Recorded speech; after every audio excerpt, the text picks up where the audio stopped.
It's time for the Anchormen podcast with Dan Ball and Riley Lewis.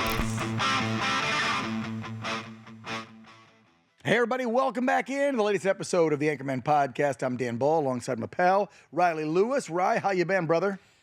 Very good, very good. Having a good week. Yeah? Yeah. Good. It's been I'm going to get like hate mail for this from most of the nation, but man, has it been a beautiful week in San Diego, California, where the One America studios are based, where we live.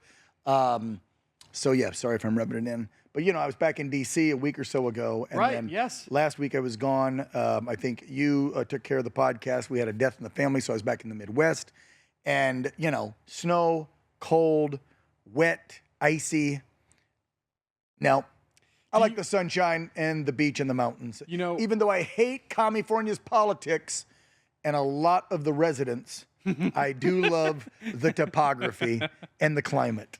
Do you ever? Which is all to God. I give it to him. How bad does it get? I mean, I've never been even to your home state or your hometown. I mean, in the wintertime, what is it like? Snow, Yeah, rain? I mean, it like, depends. Temperatures, like Yep. how bad is it? It depends what time of year. Okay. We were in northeast Indiana and northwest Ohio for about 5 days. Okay. When we landed, it was 50. When we left, it was snowing.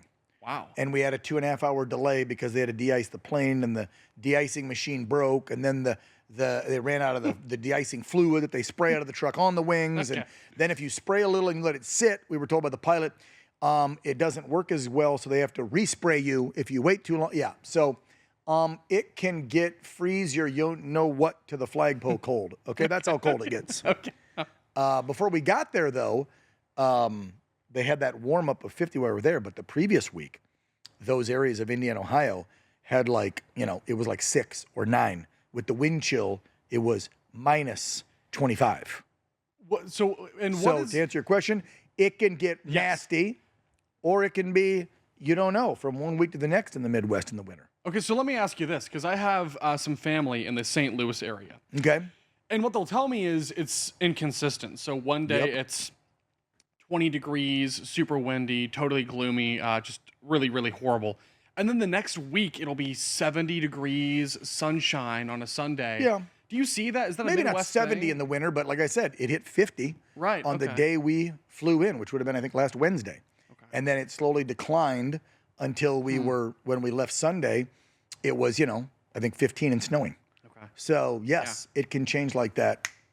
Again, if you're Midwest but further north and you're getting a lot more of the lake effect snow up the Great Lakes, obviously it stays colder more consistently in the winter and more precip.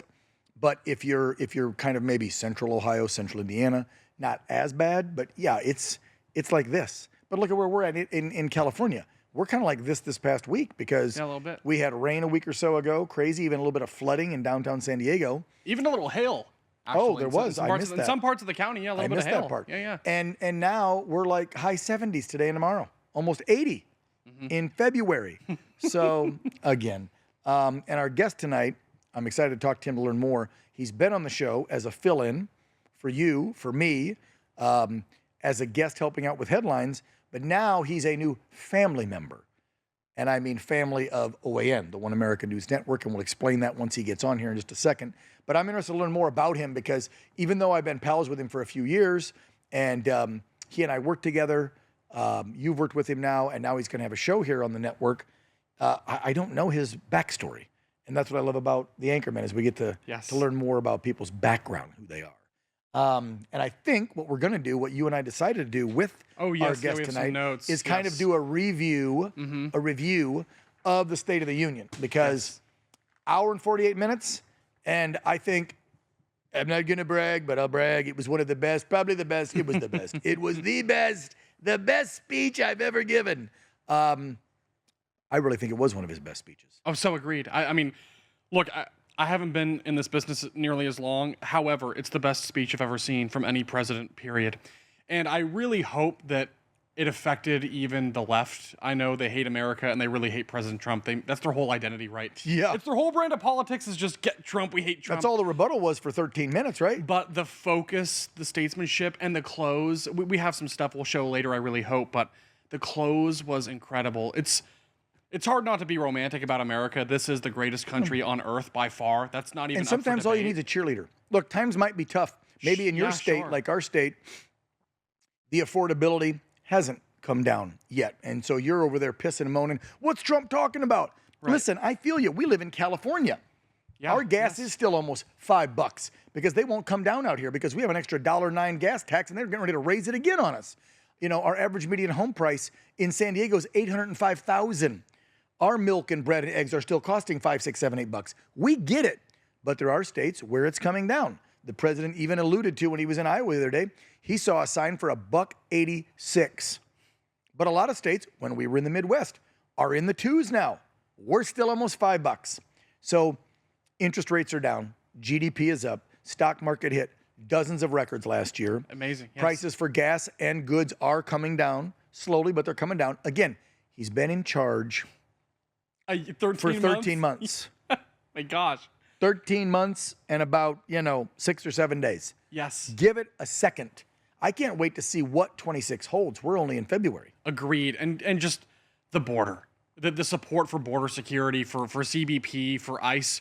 You don't have a country without borders. And even Hillary like, said it, Bill said it, Barack said it, W said it. Even someone like Bernie Sanders will say it. It's disingenuous. He doesn't care about border security, but he knows enough to say that because that is the truth. Yeah, and even if you don't like the way Trump and ICE are handling things because you think it's too mean, too nasty, too invasive, okay, would you prefer what we just had, the previous? Wide open border. Millions flooding in from countries that hate us, that want to do us harm, who, oh, by the way, now live among us, so you better keep your head on a friggin' swivel. Seriously. Okay, let's just say, yeah, but Dan, we're all Christians. Help the less fortunate and needy. Okay, does that include criminals that want to come and rob you, rape you, steal from you? Okay, forget that. Let's not even say the criminals. The criminal illegal aliens who just come in, not the ones who've committed crimes in their homeland and commit crimes here. By the way, they already committed a crime by coming illegally. Thank you. But I'll let that one slide for a second. How about them milking billions of dollars in your tax dollars? Is that enough to piss you off and say, you know what? I may not like President Trump and his tweets and his voice and how mean he is and all the crying little stuff they piss and moan about. But at least he shut the border down and he's kicking the illegal aliens out. Yes. When's the last time any politician made a whole slew of campaign promises and then actually followed up on them? Agreed. Like, Agreed. I'm gonna bring down the cost of living. I'm gonna bring down interest rates. I'm gonna close the border. I'm gonna get your community safe. I'm gonna reduce crime. I'm gonna try and put out wars around the world. I know what you'll say, but Danny's about to start one in Iran. Yeah, that powder keg's been brewing since they slaughtered people and took over back in '79. So don't tell me that presidents haven't gone round and round with Iran. Yes. And he is not a warmongering, W or somebody else president. Trump does not want any more death. And the means to the ends is, well, you might have to strike, not boots on the ground, Iran to finally put them out of business. And I mean them, I mean the Islamic regime that runs it, not the good people that are fighting for their freedom. And maybe when you put those dirty dogs down in that regime, Iran can get back to normal like it used to be in the 70s and 60s. When women could dress normal and go to college and people were walking in the streets. Go look it up. It's not AI. There's lots of videos, film, and pictures of what Iran used to look like before the radical Islam takeover. Yeah, well, as we've talked about here before, as you've rightly noted, it's not about the issues for them. They just want power. The Democrats showed us that on Tuesday evening, and there's one soundbite we have that I think we should absolutely play because it told us everything we need to know about who Democrats really work for, who their true electorate is, what their real base is. Is this the one they've already made the commercial about? Have they made a commercial? The one about standing? Yes. Okay, Yeah, so before we get, by the way, is our guest ready, guys? Our guest is ready. Okay, we'll run one quick Trump bite, and then we'll bring our guest on tonight because I'm sure he'll have a lot to say about it as well. But I would say, out of an hour and 48 minutes, this was the soundbite heard around the world. And not only because what he said, but the actions after he said it from the left and the right, the Dems and the Republicans in the chamber, when you see what they did or didn't do, it speaks volumes. And to me, I knew right when he did this, I go, okay, I'm pretty sure they knew. Write this in his speech, and we will have our midterm commercial from now until the next 9 months, no problem. And by the way, the entire speech, he did this in and roundabout ways where he was pointing out, here's what we're for. Look at them. Here's what we're for. Look at them. Every time, whether he was talking about a hero or somebody up in the gallery and they wouldn't stand, whether he was talking about policy and they wouldn't stand. So at this point in his speech, he just points it out and calls you to stand. Let's roll it. So tonight I'm inviting every legislator to join with my administration in reaffirming a fundamental principle. If you agree with this statement, then stand up and show your support. The first duty of the American government is to protect American citizens, not illegal aliens.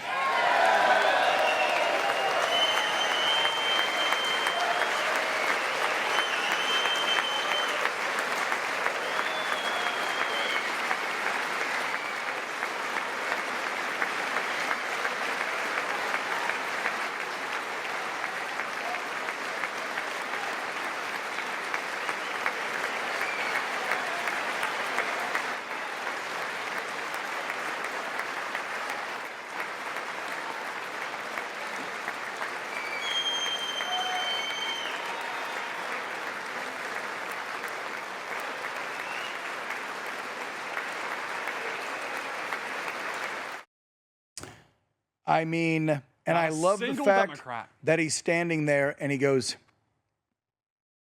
he's just showing, and then the little smirk, he's like, really? He's going, really? And he did that many times throughout the night, not calling for a stand if you're in support of this, but he would say something. The conservatives on his left, on the right, when you come into the chamber, would stand, and the liberals, the Democrats, wouldn't budge. They would not budge. They only stood for 3 or 4 times. It was like no nukes for Iran. The Olympic team came in. Stock trading, ironically. Right. The irony of the one signed the bill now that will stop insider trading here in the halls of Congress. And they made a joke about Nancy Pelosi. And then at the end, out of all the heroes, especially several military ones, they stood for the 100-year-old veteran. Didn't stand for the chief warrant officer who took 4 bullets to the legs that flew the Chinook that got Maduro. By the way, the guy that their president, Joe Biden, put a $25 million bounty on his head and wanted somebody to take him out. So Trump does, and you can't stand for the hero pilot. See, this is the problem I have as a veteran with these damn Democrats. If you can't get behind military, it should be apolitical. That's a no vote for me all the way, brother. Well said. Well said. Anyway, many more sound bites to talk about with this amazing State of the Union, but that by far the best one. And yes, check it out. It's already in a commercial. I think it was paid for by American sovereignty. Okay. But yeah, it's got Trump. If you agree, the number one job of the blah, blah, blah is to support the or keep the American people safe versus illegal aliens. Please stand with me. Well, we knew that, but seeing it is really powerful. And having watched it all together, and then we covered it on the network, which was amazing. But you can go back and watch that, by the way. But it was really, really revealing. And I don't know how we got here, but it's clear the threat we face going into the midterms. It's not just red versus blue anymore, or right versus left. It's this good versus evil. Patriots versus Hatriots. It's Hatriots. That's what President Trump said, and I think that's brilliant because that's true. I think it's good versus evil. I really do. And I'll tell you why. Because everything they, on their side of the house, come up with, which I'm trying to think of policy they actually come up with. I mean, they do come up with some crazy policy. Oh, they do. I've got a few. Yeah, Open borders, transitioning our kids, mutilating our kids. Unlimited abortion, by the way. Unlimited abortion up to 9 months. Yeah, see, everything they think of is evil. That's why I say it's good versus evil, not Republican versus Democrat. And there's plenty of Republicans I could throw under the bus for their leadership or lack thereof skills over the years, because we've had that too. It's not just Democrats. Like right now, for instance, if we want the Save America Act passed, then we should be up Thune's butt going, hey, you Senate Republicans, nuke the filibuster and not just get this one passed, codify everything Trump's done for 13 months. Let's go. What are you Republicans doing in the Senate? So, I like to spread the blame around. And so agreed, that's fair. But one side, they have their issues. The other side, patently crazy and evil. So going into November, let's just keep that in mind. He called them crazy too. He did. These people are crazy. So. And he said shameful, and he just shook his head, and just like so. Again, it was a State of the Union address for us, so we would know the state of our union, but it was also like a big, almost 2-hour commercial to say, here's the GOP, here's the Dems. Come November, I'm literally showing you every time They're clapping. Look, I'm showing you. And I'm pretty sure the speechwriter and Trump knew they were doing that. But let's get our special guest opinion. Tonight, joining us, this newest family member of the One America News team.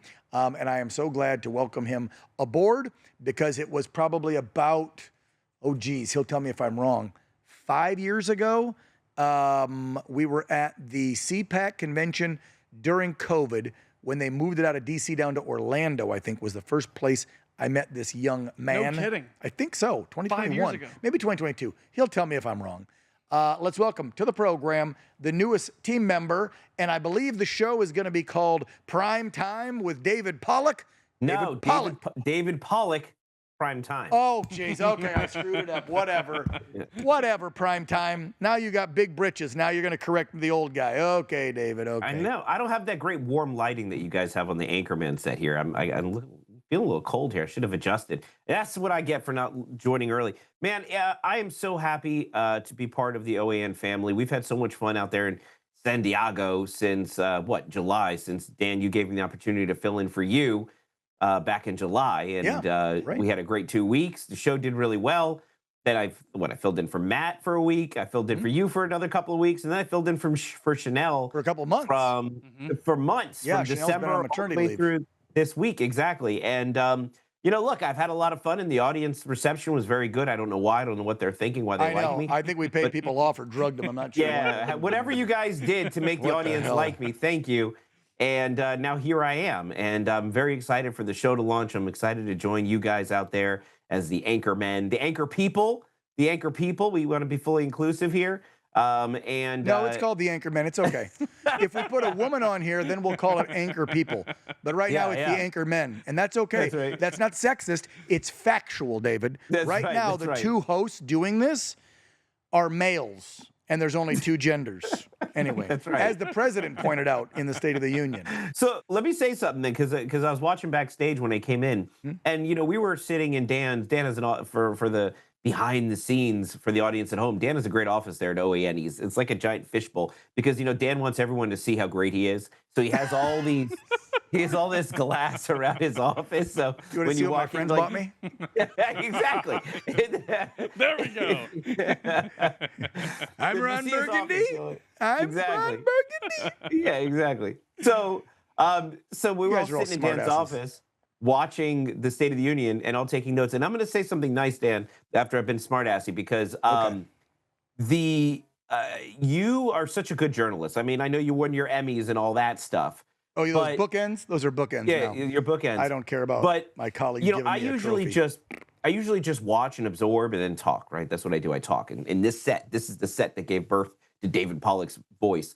But I walk into the studio, your glass bowl, and I see you taking these notes and you're really like fully engaged. And I'm like, you know what? I need to take notes too. And so I'm sitting there taking notes. And then Riley comes in and Riley's like, everyone's taking notes. Riley starts taking notes. And then we go and sit down at the at the studio desk to do the post-event coverage. And we're all sitting there with our piles of notes. And it was because of you. So because you're such an excellent journalist that you wanted to make sure you had all that covered. And in the back of my mind, I'm like, well, Dan's got it covered. He's writing all these notes and all this play off of him. And I go, well, you know what? I need to take the responsibility as well. And so you make everyone around you better. And so I appreciate the opportunity to join you in December. And I'm looking forward to this journey here in San Diego. Now, let me say about the State of the Union when we were talking about it, because we were sitting in that glass bowl. And I was like, it's surprising. We didn't get the State of the Union speech beforehand. Almost every year, every State of the Union, the press gets a full list Yes, it's of embargoed. exactly what the president said. So explain that to the viewers. So what happens, folks, is the White House will send it to all major news outlets 90 minutes, 2 hours, 3 hours before, unless they're doing final revisions, and they will tell us it's embargoed until the president begins speaking. That way we can talk actually intelligently on what the president will discuss tonight without saying the speech because it's embargoed. But at least we know. Well, we know the president will spend quite a bit of time on the economy. But you're right. They kept that one all hush-hush.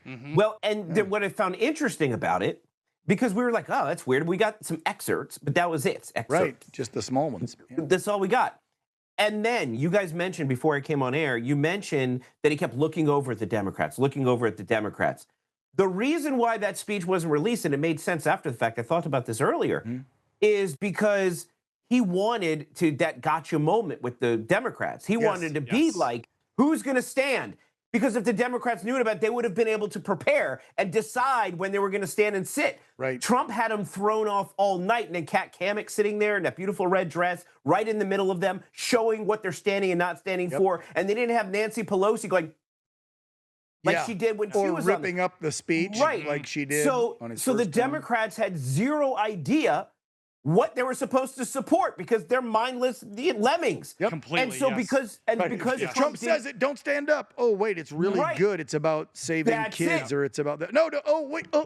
Because I did see a couple of them, maybe 2 or 3. Yeah, there were a couple. And not on the 4 things you and I discussed, but a couple other ones. There was like 1 or 2. Because remember, guys, we were joking. I'm like, oh well, they're probably in a purple district. Yeah, so they're worried about votes this year. So they'll stand up because that one was about border security. This was about Medicare. So I'll get up and I'll give him a quick one because I got to get reelected. It's not because they wanted to. It's so cynical, though, and self-serving. It's really sad that's where we are in America. I mean, your border is secure. You're not being invaded anymore. We're lowering the cost of prescription drugs. We're, capturing Venezuelan dictators who are sending poison to America's streets and getting our fellow countrymen killed. And you guys need a cue or a heads up to know to stand for that? I mean, but again, that's why everybody always says, David, he's playing chess. Everybody else is playing checkers. And don't think that wasn't intentional. Hey, this year, we're not going to give them the speech ahead of time. Because screw the press. They're fake news. They lie about me anyway. And screw the damn Democrats. And like I said, do you agree? This was also the perfect speech. And they knew this, the way they wrote things and the way he reacted and let the crowd build and the claps build. I mean, he stood back a few more times, a bit longer than he usually does. He did. Because they also knew this isn't just about the State of the Union. This is about the midterms, and they literally were probably plucking clips in their minds of what's going to be used for commercials to promote the Republicans come November. And like I said, there's already one out. It dropped this morning. Well, I think, Dan, what Trump did there is brilliant. I think you're right. It was content to make commercials with, and I think it was also to make the Democrats look foolish. However, I think what Trump did at the State of the Union, the reason why we didn't get the script, is actually way more brilliant than I think we're even giving credit to at this point, because we're leading up to 2026, just as you mentioned. It's not just the commercials. It was the fact that he allowed the Democrats to show who they were in front of all the American people at the State of the Union. And by him, and he intentionally did this, and you said it, Dan, you said, hold the applause. Let him stand there and applaud, Trump. You just hold it. And that clip you just showed, you're like, Trump, he knows how to work the room.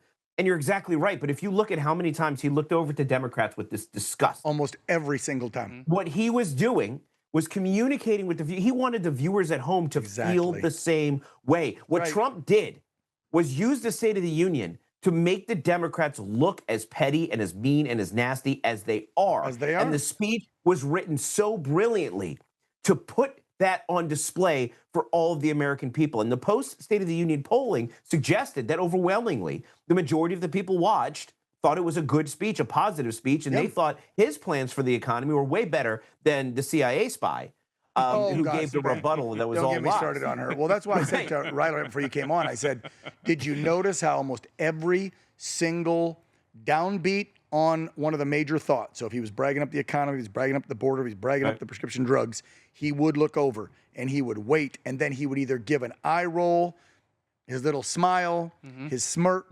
the hand thing, or he called him sick, crazy, shameful.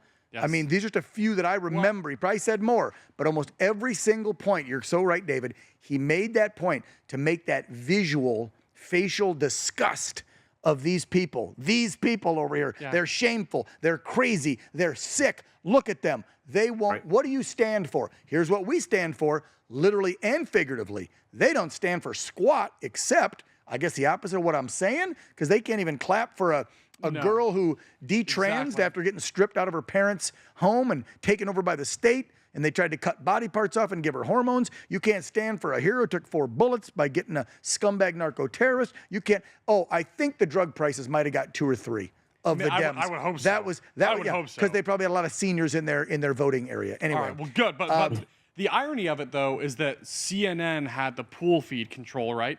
Yes. And man, they took them Dems a lot, didn't they? they did, but I think that completely backfired. Oh, on didn't them do them any spectacularly, favors. because it showed all these Democrats being upset that your border is secure And sleeping. yes, and And I falling think asleep that in one the middle. sweaty one that I think is one of their senators that had the American flag / Ukraine Yeah. pin, Totally. who was like sleeping and sweating. I think he was drunk. He looked wasted, not sleepy. I think he was, and we've heard the stories about DC. Let's Sure, be real, that it's a big party, frat party, booze, and Either way, they Drugs thought they were and landing punches, but it backfired completely. And so I agree with both of you guys, and I think this is going to be incredible in November.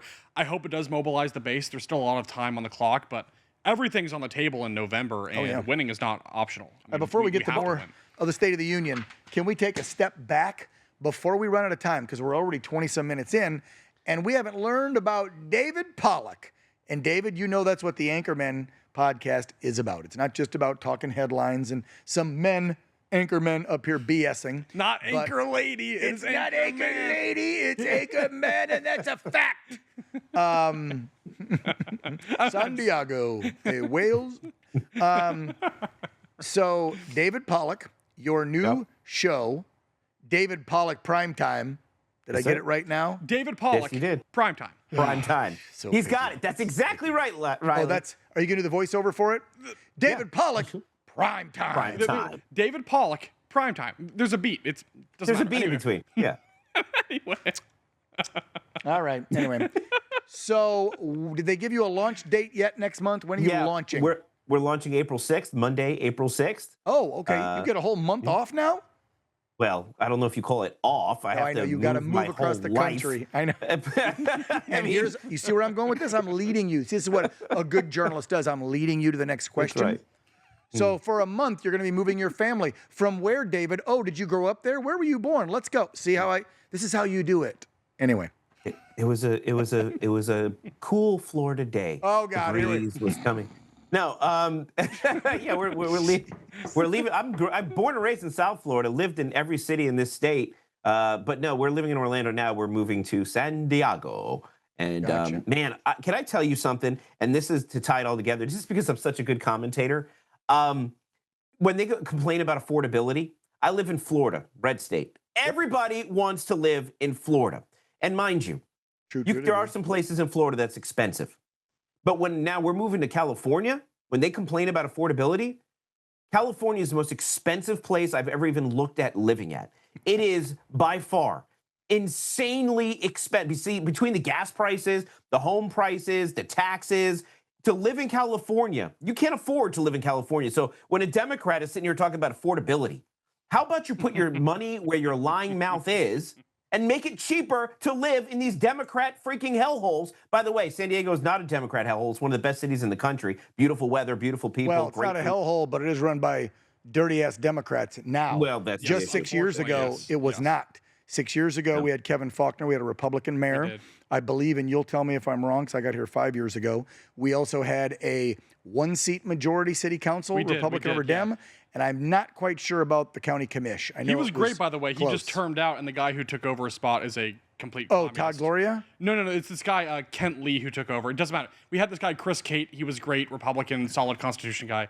Anyway, the point is now it's all Democrats. it's all blue But the almost. problem is they're not just Democrats or liberals. These are full-blown Socialists. communists. Yeah, Yeah. this Yeah, is not even socialists anymore. These guys are just Marxists. And Yeah. there's That's a good point. yeah. So, and to your point, by the way, just as a quick aside, when it comes to the greed here and the taxation and the corruption and the fraud, which I know Nick Shirley's been talking about a lot lately, and some other people who've been on the network. Cam Higbee already found, Yes. what, 100 mil up in L.A.? Exactly. And now they're looking into the school superintendent of the second largest Yes. school district in the country, Los Angeles. Exactly. Mr. Carvello, he's in trouble, which, by the way, he admitted on camera, he's an illegal immigrant. He said he came into our country, he's like 54. He He said did. he came into our country when he was 17 illegally. In the early I don't know 80s, that he yeah. ever fixed that. He was born in Portugal, came here illegally. The Anyway. point is, California is a beautiful place, and it's amazing to live here, but it's in spite of the corrupt communists who run Correct. it. So Yes. I'm hoping It's in got November a we have great this- climate. It's got Yes. great topography. Yes. It's just run by idiots, and it has horrible policy. It's unaffordable. Again, that goes back to the policy and who's running it. And I'm not going to say half, because there's a lot of amazing people here out of 39 million. But I would say, a good third of the population are a bunch of crazy people too. So if we could just get rid of them Okay, all right. and 90% of the politicians in Sacramento, which are all D's, and a few lame duck Republicans who don't do jack squat and fight for us because they've thrown their hands up and given up, then yes, this state could be turned around. I've been out here since I got out of the service in, I moved out here December of 96. Yeah. And so it was still, you would joke that, Democrats are, I don't think we even said liberals back then. We would say, oh yeah, Democrats are doing this to California, but it wasn't on the scale and the level that it is today. Yeah. Okay, No, and no, that's no, 30 years ago, and there's something to say about that. Anyway, back to David Pollack. Yes. So, Back to me. all right, yes, hi, David. Wife, kids, we'll get there in a minute, but here's how we do this. We like to go in chronological order because we like All to right, stay let's do it. factual. So you said you were born where in Florida, and then you South lived Florida, everywhere. Broward County, Florida. Born and raised in South Florida till I turned 18. Funny enough, and again, we're going to tie it to the affordability thing in Democrat policies. This whole idea about student loans and subsidizing college education. None of my parents went to college. So but before I was 18, I had worked since I was like 14, bought my first car in cash, no debt. Then they're like, David, you got to go to college. So I went to Florida State University, go Knowles, borrowed $27,000 because we didn't have money to go there. And then I couldn't find a job other than waiting tables after I got out of college because I graduated in a recession. I went to college for media production. And I was a reporter, had a great resume. I interned at CNN. I mean, I did everything. I was a reporter for 3 years in college. Well, no, they weren't crazy at the time. They just started to go crazy. This was back in 2000. So then I graduated college with all this debt and couldn't find a job. I'm still waiting tables. I'm like, wow, they kind of got me on this one, didn't they? Like, here I am doing exactly what I did before I went to college. And now I just have a ton of debt that I have to pay off, and I'm still waiting tables. That lasted about 2.5 years before I said, okay, well, screw waiting tables. I guess I'm not going to make it in television. And I decided to go to law school. And the stupid reason why I went to law school was because I loved two things. I loved justice because when you don't have a lot of money, people take advantage of you. And I remember when I was driving up to that internship at CNN in Atlanta, my brother was a producer there at the time. I'm driving up, I was on Talk Back Live with Bobby Batista back then. So I'm driving up to be a production assistant, internship, unpaid. And I had like maybe $230 to my name. I had a paycheck from my last job. I deposited on the way up, stop and got gas, stop and got gum, ate a McDonald's cheeseburger, whatnot. I go to buy lunch the next day and sorry, I have no money. And I'm like, what do you mean I have no money? So I called, back then it was before like, you could just check your balance easily. And I had like a negative multi-$100 balance. And I'm like, what the heck? So it turned out they didn't process my check until 24 hours later. So all of the transactions that I had made on the way there were overdrafts. And so they overdrafted my entire paycheck away and I had no money at an unpaid internship in Atlanta. But the point of my story is this. I called Bank of America and I'm like, hey guys, listen, I'm a broke college student. I'm in Atlanta. I have no money. And that check was the last money I had. And you guys just took it all in fees. Look, your fees. It didn't cost you anything. The money's there. And they're basically like, pound sand. We don't care. And I had to pay it all back, all those overdraft fees. And I felt so powerless. And it wasn't the only time. But I decided, I said, you know what? Screw it. I'm going to be a lawyer someday. I'm going to sue the pants off of these people. I'm going to go and protect consumers. I'm going to do something about it, right? So I always had that in the back of my mind. The other thing I always loved was cooking. Again, growing up without a lot of money, you don't get to eat out very often. And the Food Network came out. And I was like, wow, I could cook myself. And so I developed a passion for cooking. So after waiting tables for 2 years, after failing out in television, apparently, and after borrowing almost $30,000 for the privilege of doing so, I said, screw it. I'm either going to be a cook or a lawyer. And I remember something my dad said, a blue-collar guy, and I'm sure I know you guys did the same thing. Everybody did this when we were kids. You drive around the really nice neighborhoods, you look at the mansions, and you're like, wow. And I'd be like, Dad, who gets to live there? And he was like, doctors and lawyers, like all angrily. And I'm like, well, I don't like blood. So I said, screw it. I'm going to be a lawyer, and I'm going to become rich. Well, $130,000 later and about to wait tables again. David Pollack wasn't rich, could barely find a job. I started, doing DUI cases and family law stuff, trying to figure out how to make it work. I mean, it was nothing but a struggle. Every opportunity to get an education was an opportunity to go further into debt and not take me any further. I hate to burst your bubble. Yeah. But for somebody who's been in television since he was 18 and he's 52 this year, yeah, you don't get rich in this industry either, pal. Well, only a couple people at the top make any money. Let me just tell you. And those jobs are few and far between. And you don't get rich at a mom and pop network that tells the truth, because we don't take evil money from foreign nations. We don't take money from advertisers we don't like. I know that some people say, well, wait a minute, Dan, I've seen advertisements for CNN on OAN. I've seen advertisements for a Democrat running for Congress. Yeah, those are on the carrier that you subscribe to that sells the ads we don't have control of. But this is a network that doesn't sell out. So again, not to burst your bubble, but you're not going to make Sean Hannity money, which I hear is about what, $25 million a year over at Fox? Why didn't we have this discussion before? Yeah. Why didn't we have this discussion before? Dummy, I you're the launched one this that's show? been begging me for 5 years. Can you introduce me to the hearings? be rich. I'd love to work at OAN. I'm like, sure, here you go. I introduced you. Oh, can I fill in for you so they can show what I can do? Here, fill in for me. Oh, do you think they'd give me a job? I'll ask them. Here you go, pal. So you got what you asked for. Listen, I would do this Shut for free, up. and that's. But no. Let me be very clear on this, though.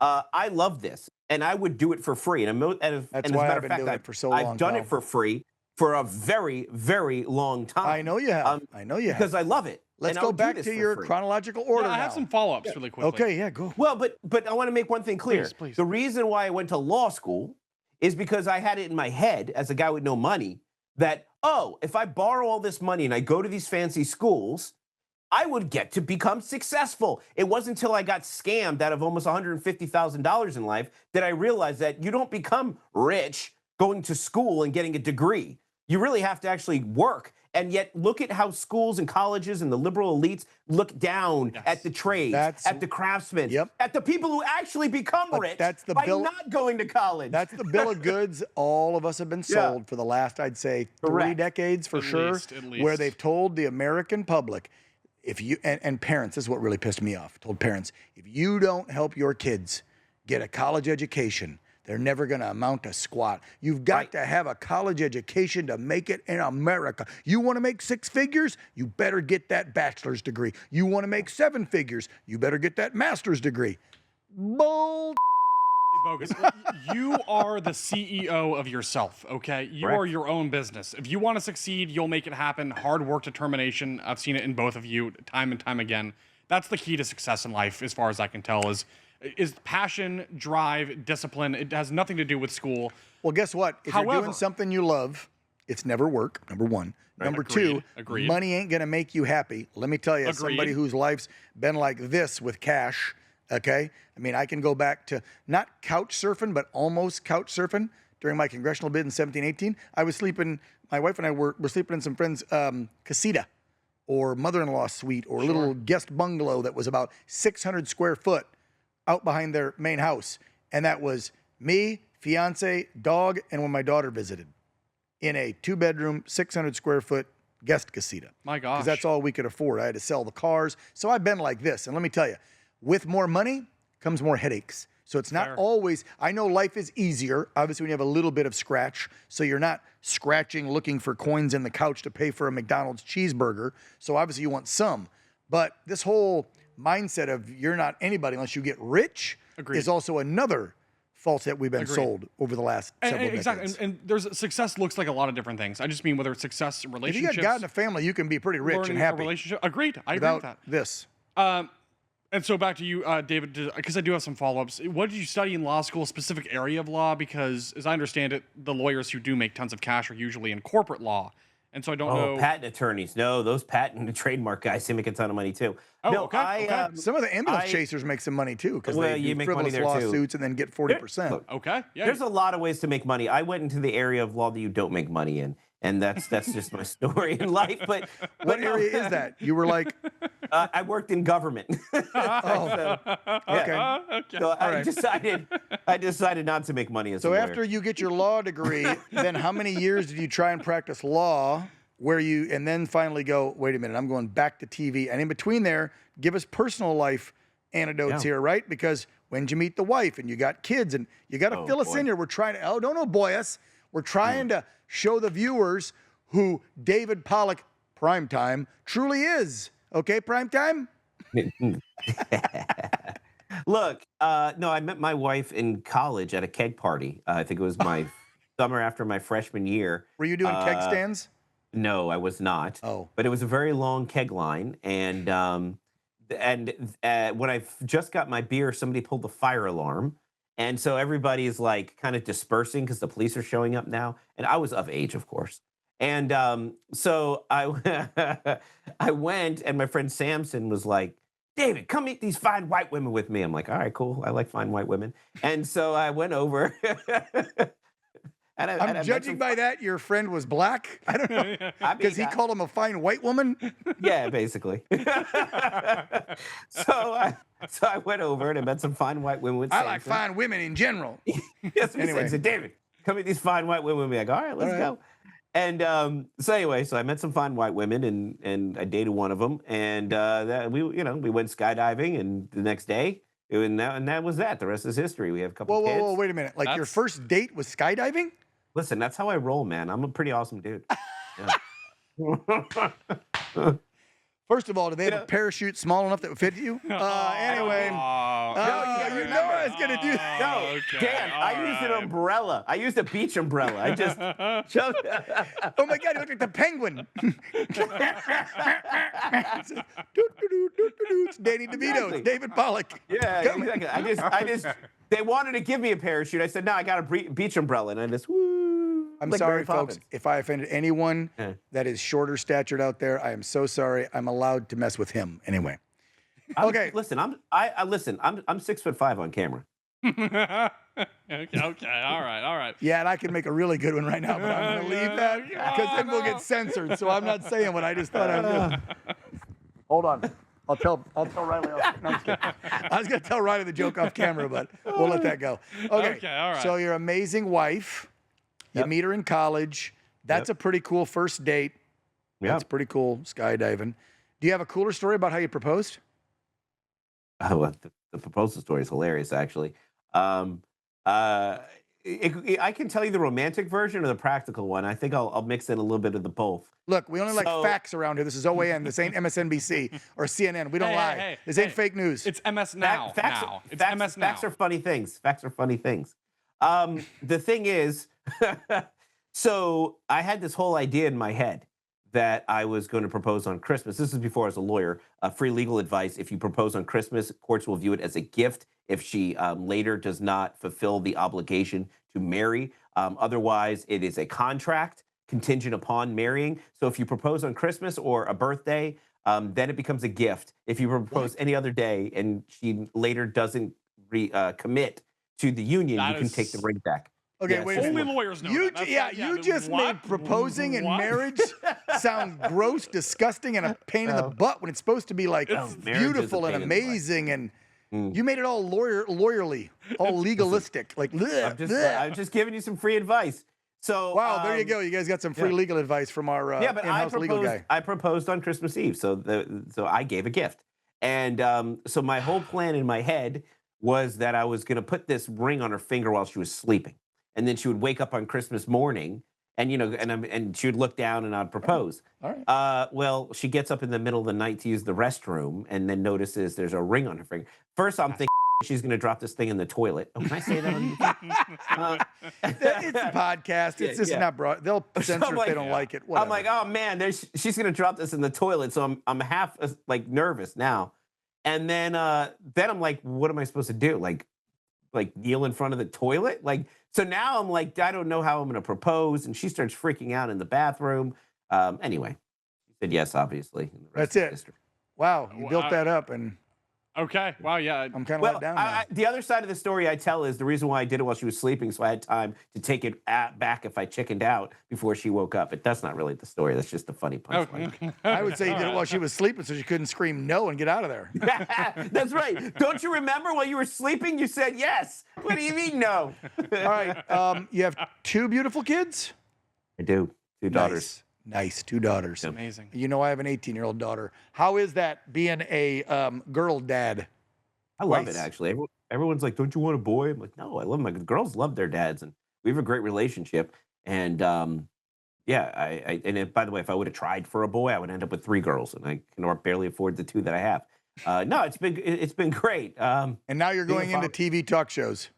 Yeah, but let me tell you something about that, about kids. And this is a story. So and this kind of bridges it all together. I did what 17 years as a lawyer. I've been a lawyer 17 years, but and I'm still practicing. But about 3 years ago, when I turned, oh, now 5 years ago now, when I turned 40, I'm 45 now. I don't look as good as Dan at 52, but I turned 40, and my wife made a "This Is Your Life" video, and I'm watching this, and I'm getting older. The kids are getting older. We She's had, sweet. Yeah. Wow. yeah. Well, I'm watching this, and I'm getting sad. And she's like, "Oh, are you getting sad because you're getting older?" And I'm like, "No, I'm sad because you just showed me my whole life. And when I was a child, well, growing up, I promised myself I would be something and be somebody. And not that I wasn't proud of the life I had. I mean, I had a good living and great family, beautiful kids, but I still wasn't living the life that I envisioned for myself. And I always wanted to be in television. I loved politics since I was very young. I used to argue politics with my aunts and uncles, like when I was 9 years old. I loved politics. Have you always been conservative? Were they liberals, or why were you? Always. Yeah, they were liberals. See, I grew up Really? Jewish. Yeah. And now here come the Epstein comments. I grew up Jewish, and a lot of Jews are liberal. My family is no exception. And I would hear them talk politics. Which I don't get that, by the way. But anyway, go ahead. I don't get it either, but let's not try to figure that one out tonight. I know. I can't. So I listened to them talk, and I just fundamentally disagreed with almost everything they were saying. So I'd give my opinion. I didn't know I was arguing politics. I was just arguing what I felt was right or wrong. It wasn't until I grew up later on, and this is the funniest story, how I became a Republican. My parents were both Republican, by the way. Poor Jewish Republicans. And so I'm sitting around, and of course I go to register to vote. And I asked my dad, I said, "Hey, I got to register to vote when I get, when I turned 18. And I said, he's like, "Oh, yeah, well, how are you going to register? Democrat or Republican?" I'm like, "Well, Dad, I think I'm a Democrat because that's what school tells you. School tells you I didn't know. Like I told you, I was arguing conservative politics my whole life. It didn't have a label on it. But then you go to public school and they're like, "Oh, I guess everybody else is a Democrat. I'm a Democrat." And I said, "Oh, okay, I guess I'll register Democrat." It's like, Democrat? And I never even asked the difference. I didn't know the difference. My parents didn't talk to me about politics. Back in our day, I used to ask my mom who she voted for. She would say it's none of your business. It wasn't like today when you're wearing your Trump hat to the ballot box. That's a great I didn't point. know. That's interesting. Yeah, back in the day, my grandma raised me. Right. She was old school. She was born in 1903. Yeah, My ask grandma her who would she voted for. never None of your business. She would never tell anybody who she voted for. Really? Not even me. I was her grandson. That's private. That's Daniel. how it was in my home too. Yes, nobody people would didn't tell you talk. who voted for. You didn't talk politics or No. religion, especially at the family dinner table, Right. because it would break out into a fight. That's extremely interesting. Yeah. Yeah, it was none of It's your not damn like business. today. How things have It was changed. never- Yeah. Yeah, you say Well, the T but word around people that are Dems, and they want to take you in the street and beat you. That's for But real. there's a reason for that, and that's a Democrat strategy. You talk about the communists. The reason why politics isn't everything is because they want us to fight at the family level. They want to destroy the family, but we're not going to get into that now. But a great the thing, point, so my dad says, "What do you mean you're a Democrat? Do you like big government? Do you like taxes? Do you like this? Do you like?" I'm like, no. Abortion? Like, no. He's like, "Then why the hell are you a Democrat?" I'm like, "I guess I'm not a Democrat." So I registered Republican, and I've been a Republican since the first day I registered. I voted Republican in every election I've ever voted in. Me And too. that's consistent. You look it up. I can promise you this. But anyway, fast forward to I'm turning 40 now. And This Is Your Life video goes on, and I'm sad because I'm like, you know what? This isn't the life I promised myself. And fine, I'd made a good living. I decided to change everything. I ran for public office, almost won. But it was during that campaign that I became, I don't even want to say more of a, more forwardly political because I kept it to myself. But when I ran for public office in a nonpartisan seat, everybody wanted to know who I was voting for president. I said, doesn't matter. I said, ask me about taxes or roads or how much it costs for your trash. Ask me about community issues. National politics has no bearing in our community. No. If you don't vote for this person or if you don't vote for this person, we're not supporting you. And that was my entire campaign. And if they found out who I voted for, of course, it was Trump. If it wasn't who they wanted me to vote for, they're like, "F you, I don't care, I don't want to listen to you anymore." I go, we have a problem in this country. We can't have conversations anymore. We need to be able to talk to each other. So I launched a radio show. The David Pollack Show was born. And my whole goal was to have conversations. It turned out I was pretty good at it. That turned into a podcast. Then I started working in politics after my campaign, worked on some big congressional campaigns, won one. And then I started filling for Dan Ball, and the rest is history. So this really is a full circle moment for me in life because I started loving politics. I started loving television, always wanted to work in television, went to school, got the degree in television, but couldn't get a job in television. Imagine that. regardless of the experience I had. So I tried to make a living like everybody else, paying off debt, going from expense to expense and credit card to credit card. And I decided, you know what, this isn't for me. I went back into what I loved. And you know what? I did it for free for years. I met some great people. And now here I am with my own show, David Pollack, Prime Time, launching here on OAN. It's a dream come true. And I have to pinch myself sometimes because I can't believe this is my life. So that's in 5 years. Yeah, I'm doing the math. So you started the radio show, because when we met then, and by the way, was I correct? Was it 2021 CPAC in Orlando? That's where we met. Yeah, yes. Yep. We went to that. Where did we go? Did we go to a Mexican restaurant and get? No, you're thinking of WalkaCon. I was at the 2021 CPAC. You and I hung out for the first time at WalkaCon.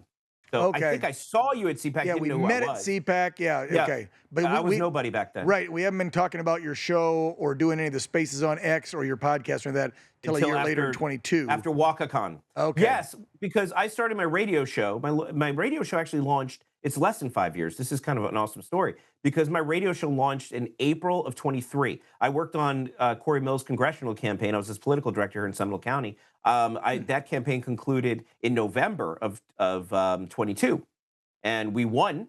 You know, I didn't want to leave Florida. I was offered to go work in his staff, but I didn't want to leave the gig I had. So I met you 3 years ago. I met you in 23. Yes. That's when. Yep. Because this is the thing. I launched my radio show in April of 2023 on Salem Radio Network. And then I went and I met all these people. And Brandon Strzok is one of the people I met. And I met you at his event that year. So between April of 23 and April of 26, I went from radio show to national political talk show. And I'm pretty proud of that. And that's why April's the launch date, because it coincides with the 4-year anniversary of David Pollack launching the radio show, the David Pollack Show. David Pollack Prime Time has pulled himself up his bootstraps. And so, kids, you work hard. You can make it too. One last story, because I know we're short on time. No, you're fine. You're fine. My kids, by the way, you asked about my kids. They watch me work as a lawyer forever, you know. And fine, we make a decent living. We're not rich at all, but we can pay our bills and go on vacation once in a while, live in a decent home.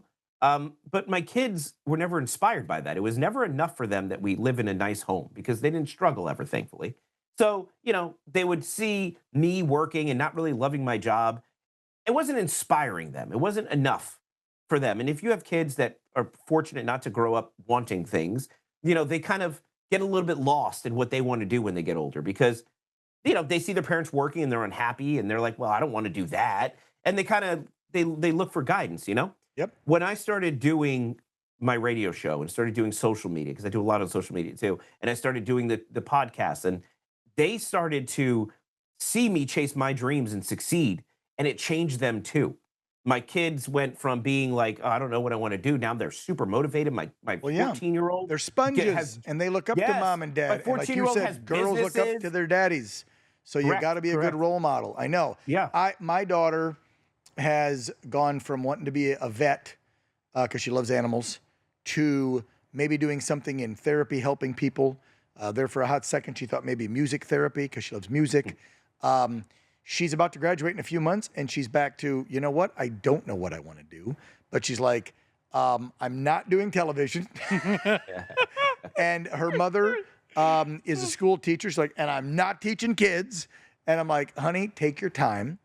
If you don't want to go to school, you don't need to right away and go get in a bunch of debt. Go get in the workforce.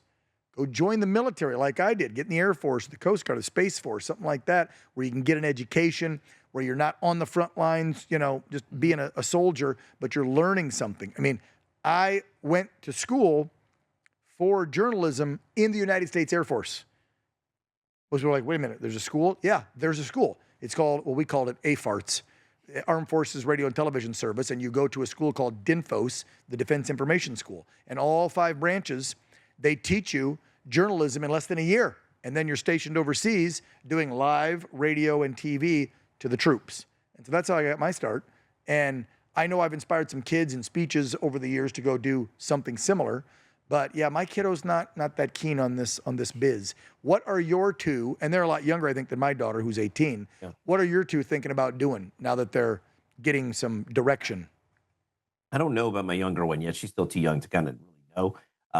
Some days I worry about her. But my older one, she's going to be some kind of entrepreneur. I don't know how or what. I mean, she doesn't. She has like Christmas time. She'll wrap presents for money. She dog sits. She babysits. Like she just goes and collects money, and she makes pretty good money doing these things. By the way, How old is she? 14. 14. Good for her. Good for her. And so, and the thing is, it was funny because the other day, my wife was telling her, she's like, why don't you get like a job so you can go, because she's homeschooled, my 14-year-old. And she's like, why don't you get a job so you can go meet people and stuff? And she's like, Mom, I'm not going to get paid $15 an hour. And she's like, I'm worth way more than that. Do you know how much I make wrapping presents? Do you know how much? And I'm like, that right there. For a 14-year-old to know her value Knows that her is worth. beyond minimum wage and not willing to accept less, you can't teach that. And so I feel like I'm winning right now. Everything is good in the world. How are they, your wife and the children, the family, how are they, as yes, we're getting close to wrapping up, how are they going to handle the transition from the right coast to the left coast? I say that because you're going Florida to California. And technically, looking at a map, you are going from the right coast to the left coast in figuratively and literally. So what do they think about this move, Dad? You know, they're being supportive because they know that I'm chasing my dreams and they're really proud of that. And, you know, it's hard. My younger one doesn't care. She's like, whatever, I'm young. I'll move anywhere. But she's leaving a lot of friends behind. My older one, you know, she's struggling a little bit. She's doing all right. And then Have they been out here at all? Have they seen California? Yeah. They've What been do they think of the sites? I mean, again, put the affordability and the politics aside. When you brought them out and they saw the mountains, the beach, the sunshine, not that you don't get sunshine in Florida, the lack of humidity, which you do get down there, the lack of mosquitoes, what did they think about San Diego? Well, the funny thing is when they came to San Diego, it was like the 3 days a year it rains. So it rained the entire time. Of course. Like, this But it was sucks, fun. Dad. Yeah, it's like Seattle. And then, but we drove to the Grand Canyon when they came, and that was really cool. And they liked the nice. mountains, and they thought it was really pretty. And of course, we went to the beach, and they like it. They're excited about it. It's now we have to make the important decision of living in something small closer to the beach or something bigger further away. So I'm leaning towards something small near the beach because I mean it's San Diego. I mean, if you're living here, decision. you're closer to the beach. I made the opposite call because I'm a Midwest guy. I've My done wife and I grew up both. on farms. We went inland. You know, y'all been there. Yep. I went land, inland, away from people. I'll drive 30 minutes to the beach. I don't have to live 5-10 minutes from it and pay that kind of pricing. They have their pros and their cons. It really depends. It's a big lifestyle thing. I mean, we got a lot of surfers out here and skaters and people who just they connect to the coast. That's kind of their identity. It's a lifestyle thing. But I mean, anywhere in San Diego County, I mean, it's very drivable. So if you live, You'd probably be a good surfer. You know, you're lower to the ground. You got better balance on the board. I would surf. 'Cause you're- It's that your water is freaking cold, and It I will is tell cold. you, San Compared to the Atlantic, Diegans. I That's know in the very Gulf. true. You're Yes, right. San Diegans. I think that's what you call you guys, right? San Yeah, Diegans? we're San Diegans. Yeah, San San Diegans. Diegans. When you guys go, yeah, no, it's refreshing. Well, it's not refreshing. No, it is cold. To get in a 60, but then you see these kids there playing in the surf, just in bathing suits, no shirts, and like playing in it. Yeah, I'm and like, it's how are only you playing in 62 out and the 60? water's 52. I know. I know. I don't get And it. in I don't know Florida, how it's people- 80 and the water's 80. I know. they're out there every Correct. morning, They're 5 used a.m. to in it, pal. February. They're used to Yeah. it. All right, I'll tell let's you that. wrap this up. What are our viewers going to see? And do you know your time slot? Fill us in on David Pollack Prime Time coming April what? 6th. April 6th to a television set near you. What are they going to see on the primetime show, brother? Well, what they should expect is a lot of what they've seen in all the other shows that I've covered for. I mean, I'm a very news-forward guy. I believe that people a lot of times get the headlines, the clickbait, the social media posts, and they think they know. They think they've gotten all of the information from that limited bit of information that they've absorbed, but there's a lot more to every story than just what you read in the headline. And so what I like to do, and I've talked about this a lot around the station, is I like to break down all the aspects of the issue. And I first with information. Look, here is all the aspects of Iran. Here's what's going on in Venezuela. Here's what's happening with the 2026 midterms. Here's what the SAVE Act actually does and doesn't do. And then once we explain everything about the issue, then I tell people what I think about it. And then I'll bring on a guest that'll either disagree with me sometimes and give a different perspective, which I think is important. We don't need echo chambers, but I'll bring in somebody with a different take or maybe an expert that can inform everybody on things that isn't being reported in the news. So I really like to break down every part of an issue. So when you're done watching the show, you leave with a better understanding of all the biggest headlines of the day. And we do something really cool. We start on Monday with a big show, lots of information. and we track those stories throughout the week, and we develop different angles. And by the time we get to Friday, it's like a class. It's a seminar on everything that you're going to hear about in the news, and you can have informed conversations with your friends. You can educate your friends on all the issues because you've watched David Pollack prime time. And so that's what we're going to do. You can expect to learn something, have a lot of fun, be entertained, get some interesting guest perspectives. And at the end of the day, you get right ready for Dan because he's going to come in and tell you what he thinks about everything that I just laid out. And that's why it's going to be a really good toss to you, Dan, because I think I'm going to be at the 7 o'clock hour just before you. So I'll ramp up that audience for you and then send them over to you to knock it over. Oh, you are? That's news to me. Yeah. I didn't even know where they were putting you. Okay, so April. I think that's where I'm going. Okay. I think that's where I'm going. Yeah. Well, I like that. Okay. I like that. Yeah. And then we're working up on the height scale too. That's great. Yeah, we could just because then it's me and then. But then you go to Chanel. And then Matt, and he's taller than me, and I'm taller than you. And no, I'm just kidding. You know, I've been busting your chops about that for years. You do. But the thing is, you're older than me, and eventually you're gonna get arthritis, so you're gonna start. Now he just pissed off all the older viewers. Good job, Pollack. Way to gain viewers before you even start your show. Well, now we have to figure out how many of our viewers are short versus how many are old, and we'll have to fight again. Anyway, welcome to the family. Welcome to the lineup. Thank you. We're glad to have you, brother. I'll be watching April 6th. Still want you sometimes as a guest on the show as well, even though you're going to have your own show. So welcome to OAN. Safe travels. Enjoy the next month off while you get the family all packed up, and safe travels to get out here. You need anything, Riley and I are here to help you out, man. And thank you guys. Poker night at the house. We'll gladly take your money, even though the last time he cleaned house. No. I think he cheated. No. It's been multiple times. Not just the last time. No, the last time before nobody that, could win a hand. That's true. I think he was pulling crap out of the sleeve. He got every hand but a royal flush in Texas Hold'em. You literally got every hand in the book. Yeah, well, get out of here. Cut him off. Two things played cheated. to my advantage. One, I wasn't drinking because I had to drive. Everybody else who was not driving. So I took advantage of the fact that your judgment was impaired on how you were betting. That was first. Mm-hmm. And two, we got space lasers that make perfect card hands. That's right. I'm never playing Israeli poker tech. with my Jewish friend again because he's using some sort of mind space Israeli laser. Yeah. So I make bad bets and lose poker. There you go, everybody. David Pollack, you learned. Evil, cheating son Lesson of a- learned.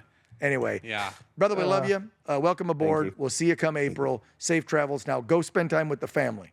Yeah, we'll do that. All right, take care. Guys. David Pollack, everybody. All right, and we're coming up right at an hour. We got to say goodnight, so do the usual.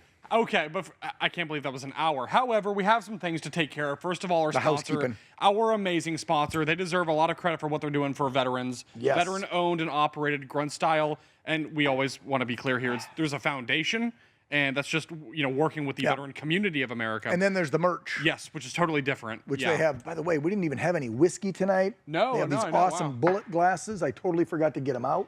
However, they have amazing merch. They do a lot of great stuff for veterans, stuff that needs Hats, to get shirts, done. Yeah, that's the Yes, cool thing is, yes. and they're not like the Clinton Foundation, okay?